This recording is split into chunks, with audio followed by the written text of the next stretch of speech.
Good morning friends, आप सभी का AC take on net online classes में स्वागत है। ये मेरा व्हाट्सएप नंबर है 9838004020। अगर आपको कोई प्रॉब्लम है, कोई डाउट है तो आप इसमें व्हाट्सएप कर सकते हैं। ठीक है, अब हम लोग आज डिस्कस करने वाले हैं टोकन्स ऑफ जावा के बारे में। टोकन आखिर होता क्या है? टोकन देखिए, हमें हर चीज को रिलेट करना है रियल वर्ड से। आप अगर इसको एक वर्ड मान के चलेंगे, स्पेशल वर्ड की टोकन ये होता है वो होता है, तो आप परेशान रहेंगे। ठीक है, तो हमें ज्यादातर डेफिनेशंस को क्या करना है, कहीं ना कहीं से रिलेट करके पढ़ना है। जब हम रिलेट करके पढ़ेंगे तो आसानी से हमें समझ में भी आएगा और हम उसके बारे में जान भी पाएंगे।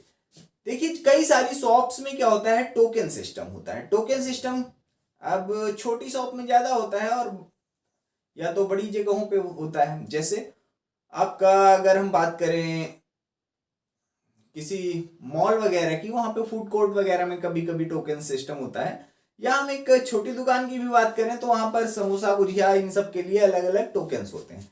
अब आखिर ये व्यवस्था क्यों की जाती है? इसलिए किया जाता है क्योंकि जो आपका फंड का कलेक्शन है, जो आपका मनी कलेक्शन है, वो एक जगह पर हो पाए और वहां से डिस्ट्रीब्यूशन हो जाए हर जगह पे कि ये चीज, अगर आपको समोसा लेना है तो उसका अलग टोकन है, गुजिया लेनी है तो उसका अलग टोकन है, कुछ और खाना है तो कुछ अलग टोकन है। तो ये टोकन हो गया। मतलब उस इन्वायरमेंट में फिर पैसा नहीं चलेगा। मतलब आप किसी उस जो पार्ट ऑफ वेंडर है, वहां का जो वेंडर है, आप उसको अगर पैसे देंगे तो पैसे लेके आपको सामान नहीं देगा, वो आपको टोकन लेकर ही सामान देगा। और आपको एक निश्चित पॉइंट से जाकर टोकन कलेक्ट करने होंगे आपके सामान के अकॉर्डिंग। ठीक है, वही चीज यहां पर है। ये जो लैंग्वेज का एनवायरमेंट है, जो जावा जो हमारा एनवायरमेंट है प्रोवाइड कर रही है डेवलपमेंट के लिए, वहां पर कुछ ऐसी चीजें हैं जिनको अलाउ किया गया है, जिनको आप यूज करके अपना प्रोग्राम अच्छा बना सकते हैं। बाकी बहुत सारी चीजें ऐसी हैं जिनको हम डायरेक्टली यूज नहीं कर सकते। एग्जाम्पल के तौर पे अगर हमने लिखा राम, ठीक है, हमने लिखा राम, ये 3 बार हमने राम लिखा हुआ है और तीनों ही बार हमने इंग्लिश लैंग्वेज में लिखा हुआ है। तो इंग्लिश लैंग्वेज में लिखने में कोई प्रॉब्लम नहीं है। हम इसको भी राम पढ़ेंगे, इसको भी राम पढ़ेंगे, इसको भी राम पढ़ेंगे। लेकिन जावा क्या है? जावा हमारी केस सेंसिटिव लैंग्वेज है।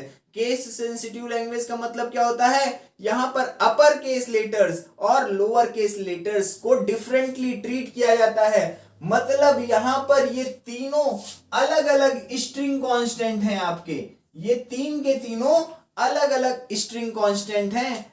हां, अगर हम इसमें इग्नोर केस लगा दें, अगर हम इसमें इग्नोर केस लगा दें, ठीक है, उस केस में ये हमारी तीनों स्ट्रिंग वैल्यूज इक्वल हो सकती हैं। मतलब इसमें डॉट इक्वल्स इग्नोर के केस अगर फंक्शन यूज करेंगे तब तो ये ट्रू देगा तीनों वैल्यूज के लिए, लेकिन अगर डॉट इक्वल्स टू लगाएंगे तो नहीं देगा। ठीक है, तो ये अभी हम बाद में डिस्कस करेंगे। अभी हमने जस्ट एग्जांपल के तौर पे आपको एक बता दिया फंक्शन के बारे में। बाकी अभी आपको यहाँ इक्वल्स, इग्नोर केस वगैरह के बारे में सोचने की जरूरत नहीं है। हम एक मोटी मोटी चीज बताना चाहते थे कि इंग्लिश लैंग्वेज में जो चीज सेम थी वो जावा में किस तरह से डिफरेंट है। इसलिए हमें समझना बहुत जरूरी है कि किस चीज को कैसे यूज करना है। ठीक है, तो यहां पर जावा ने जो टोकन्स प्रोवाइड किए हैं, हमें लगभग ये 6 प्रकार के टोकन्स यूज किए जाते हैं। आपकी बुक्स में हो सकता है ये वेरिएबल्स ना दिया हो, ठीक है, तो कई सारी बुक्स में अलग अलग तरह से दिया जाता है और अलग अलग तरह से लिखा जाता है। जैसे ऑपरेटर्स लिखा जाता है और ऑपरेंड्स नहीं लिखा जाता है, लेकिन हम ऑपरेटर्स के साथ ऑपरेंड्स भी डिस्कस करने वाले हैं, इसलिए इसमें आप परेशान मत होइए। ठीक, आप इतना लिखेंगे तब भी कोई बात नहीं, अपनी बुक के अकॉर्डिंग लिखेंगे तब भी कोई बात नहीं। जो भी लोग जावा के बारे में जानते हैं वो इन सब चीजों से वाकिफ हैं और सब लोग इसके बारे में अच्छी तरह से जानते हैं। ठीक है, जो टीचर्स होंगे वो डेफिनेटली इनके बारे में जानेंगे और वो उसके अकॉर्डिंग ही आपकी कॉपीज को चेक करेंगे। ठीक है, तो सबसे पहले बात आती है कीवर्ड्स की। कीवर्ड्स क्या है? देखिए, वर्ड्स, वर्ड मतलब कोई शब्द, मतलब नॉर्मल शब्द। अब की लग गया मतलब उसमें कुछ ना कुछ तो स्पेशल होगा ही होगा। अब कुछ ना कुछ स्पेशल क्या है? देखो, हर एक लैंग्वेज में, हर एक प्रोग्रामिंग लैंग्वेज में कुछ वर्ड्स को पहले से डिफाइन कर दिया जाता है अपने टास्क के साथ। ठीक है, उनका टास्क और पर्पस पहले से डिफाइन कर दिया जाता है। पहले से डिफाइन करने से क्या हो जाता है कि उनको यूज करके हम वो पर्टिकुलर काम बड़े आसानी से कर सकते हैं। जैसे एक कीवर्ड है हमारा फाइनल, एक कीवर्ड है हमारा फाइनल। अब ये फाइनल कीवर्ड का क्या काम होता है? अगर हमें जावा लैंग्वेज में कोई कांस्टेंट क्रिएट करना है तो हम फाइनल कीवर्ड की यूज मदद से बना सकते हैं। तो अब ये फाइनल कीवर्ड हमने नहीं बनाया, किसने बनाया? लैंग्वेज ने। लैंग्वेज ने पहले से ही बना बनाया आपको वर्ड दे दिया जिसका एक स्पेशल मतलब और पर्पस है। मतलब क्या है कि ये कांस्टेंट बनाता है। पर्पस क्या है? कांस्टेंट बनाने के लिए यूज किया जाता है। हम चाहे फंक्शन को कांस्टेंट फंक्शन बनाए या कांस्टेंट वेरिएबल बनाए, या ठीक है, कांस्टेंट वेरिएबल बनाए मतलब वेरिएबल की वैल्यू को फिक्स कर दें। ठीक है, तो उन दोनों ही चीजों के लिए हम फाइनल कीवर्ड का यूज करते हैं। इसी तरह और भी कीवर्ड है, जैसे इंट। इंट कीवर्ड किस लिए यूज होता है? किसी वेरिएबल को इंटीजर टाइप का डिफाइन करने के लिए हम इंट कीवर्ड का यूज करते हैं। ठीक है, तो जावा में इसी तरह से हमारे पास बहुत सारे कीवर्ड हैं। हम उनमें से कुछ कीवर्ड्स यहां पर आपको एग्जांपल के तौर पे लिख के दिखा रहे हैं। Int, float, char, short, long, bite,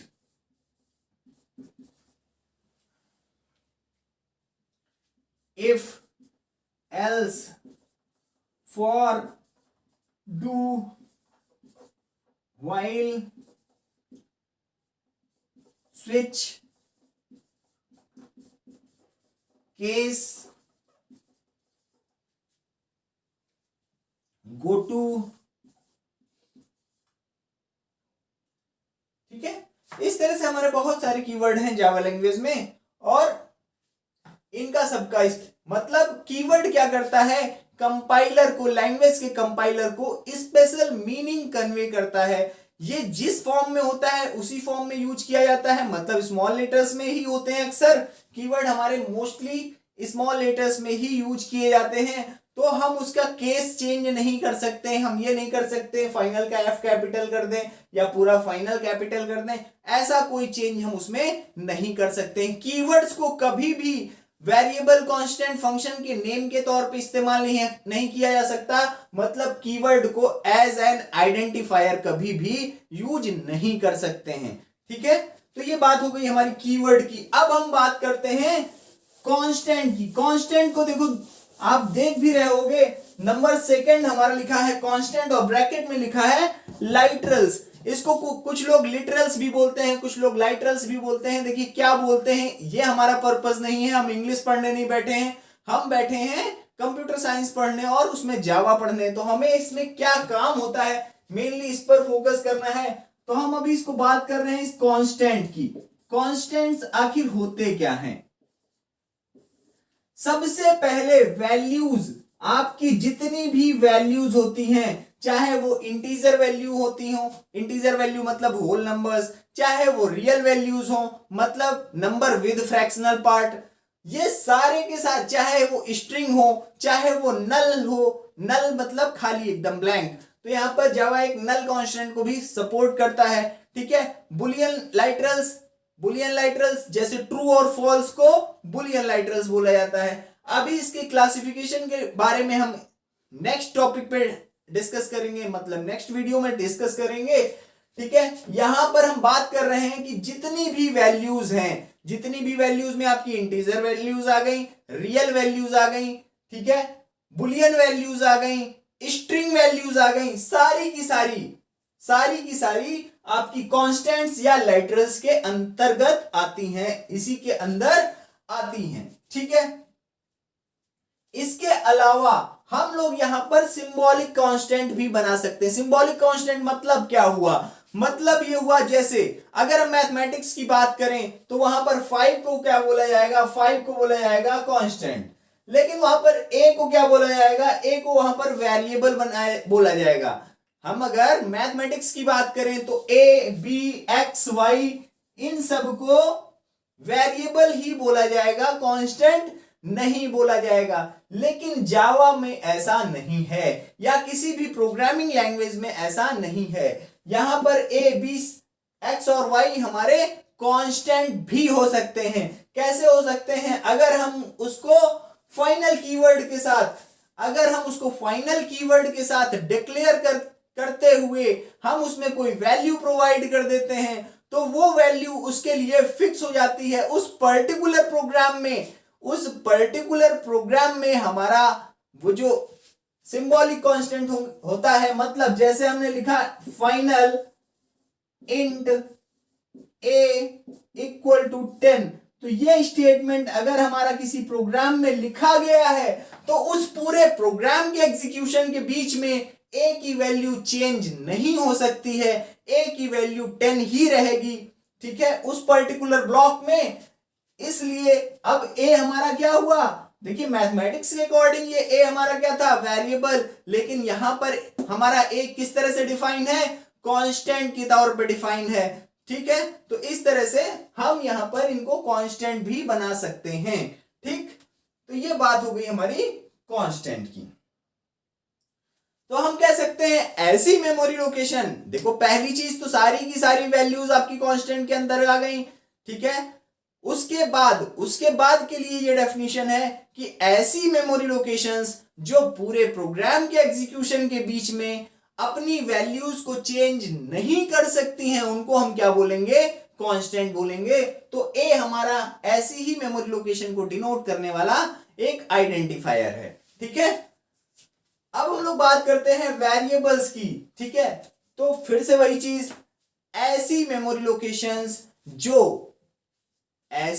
locations जो प्रोग्राम के एग्जीक्यूशन के बीच में जब जहां जैसे जरूरत होती है अपनी वैल्यू को चेंज करने में सक्षम होते हैं या चेंज कर सकते हैं, उनको हम क्या बोलेंगे, वेरिएबल्स बोलेंगे, ठीक है। अब बात आती है आइडेंटिफायर्स की। आइडेंटिफायर्स ऐसी चीजें जो हमें आइडेंटिटी प्रोवाइड करें। अब आखिर हमें आइडेंटिटी कौन प्रोवाइड करता है, हमारा नाम। सबसे पहले हमें आइडेंटिटी कौन प्रोवाइड करता है, हमारा नाम। जैसे कोई पूछेगा आप कौन हो, तो आप कम से कम अपना नाम बताओगे, फिर आप कहां से बिलोंग करते हो, आपके फैमिली मेंबर्स कौन है, आपके पेरेंट्स कौन है, ये सब बाद की डिस्कशन की बात है। सबसे पहली आइडेंटिटी आपको किससे मिलती है, आपके नाम से, ठीक है।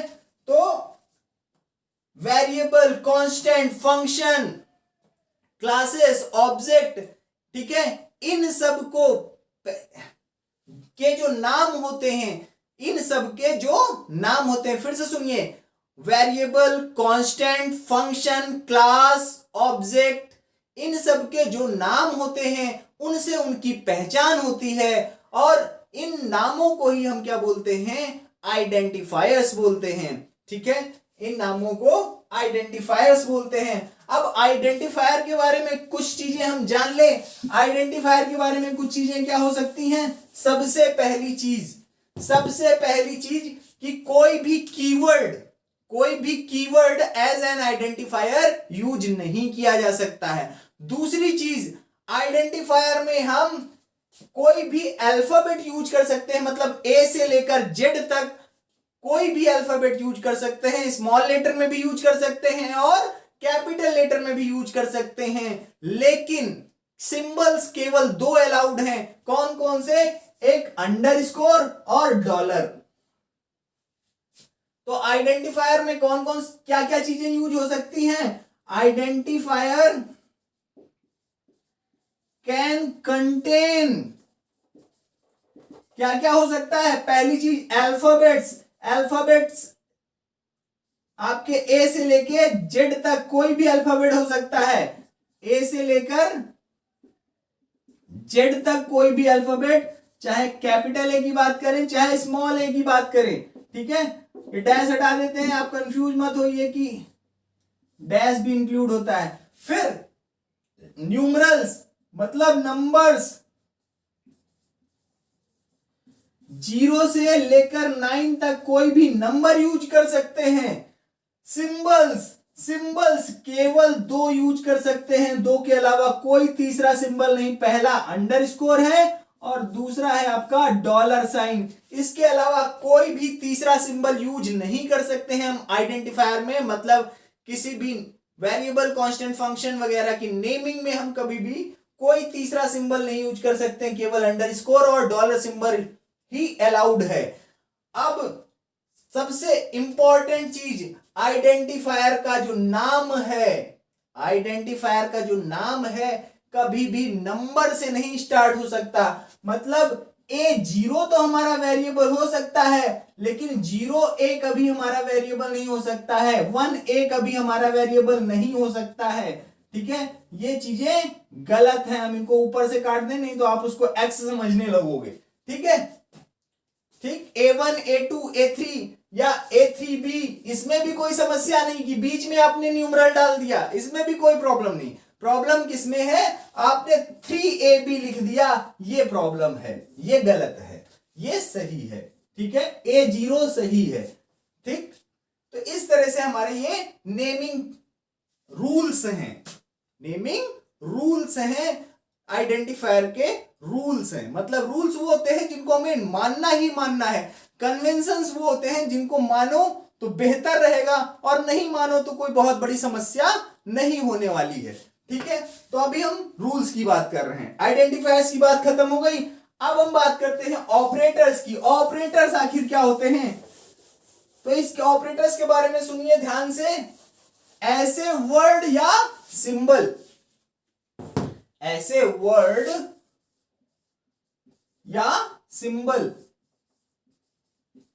जो हमें यह बताते हैं कि किस तरह का काम करना है, या हम दूसरे शब्दों में कहें ऐसे वर्ड या सिंबल जो किसी प्रोसेस को रिप्रेजेंट करते हैं, उनको हम क्या बोलते हैं, ऑपरेटर्स बोलते हैं। एग्जाम्पल के तौर पे प्लस हमारा पूरी एडिशन प्रोसेस को रिप्रेजेंट करता है। मल्टीप्लाई हमारा एस्ट्रिक साइन मतलब मल्टीप्लिकेशन प्रोसेस को रिप्रेजेंट कर रहा है, इसलिए इनको हम क्या बोलेंगे, ऑपरेटर्स बोलेंगे, ठीक है।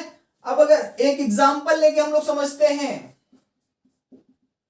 हमने लिखा A+B या हमने लिखा 5+10, दोनों ही केस में ये दोनों हमारे क्या हैं, ऑपरेंड। ये हमारे क्या हैं, ऑपरेंड। और प्लस हमारा क्या है, प्लस हमारा ऑपरेटर है। ये प्लस हमारा क्या है, ऑपरेटर,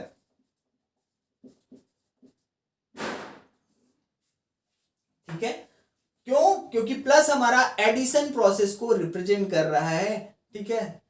इस वजह से प्लस हमारा क्या हो गया, ऑपरेटर हो गया। और ए और बी क्या हो गए, ऑपरेंड्स। मतलब ऑपरेटर हमारा जिन चीजों के ऊपर काम करता है, वो चाहे वेरिएबल्स हो, कांस्टेंट्स हो, ठीक है, या एक्चुअल वैल्यूज हो, कुछ भी हो, ठीक है, जिनके ऊपर ऑपरेटर हमारा काम करेगा उनको हम क्या बोलेंगे, ऑपरेंड बोलेंगे। और जो किसी प्रोसेस को रिप्रेजेंट करेगा उसको हम क्या बोलेंगे, ऑपरेटर बोलेंगे, ठीक है। तो ऑपरेटर और ऑपरेंड ये दोनों चीजें क्लियर हो गई। अब ऑपरेटर्स के टाइप्स के बारे में हम अगले वीडियोस में डिस्कस करेंगे।